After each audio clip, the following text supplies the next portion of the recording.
دونه دونه داریم اخراج میشیم بی بهونه، تقصیر خودمونه، نداریم بدیم جار خونه.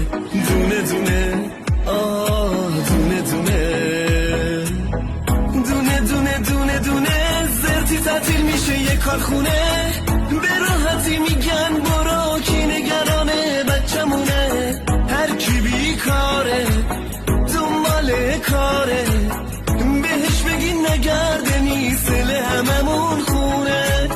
یه چیزایی داره پیش میاد که دلمو میلرزونه، شرمنده یه زن و بچه شدن آدمو میترسونه، این زندگی نمیشه مار بدش میاد از خونه، وضعیت سکه و دلار ما رو کرده دیوونه.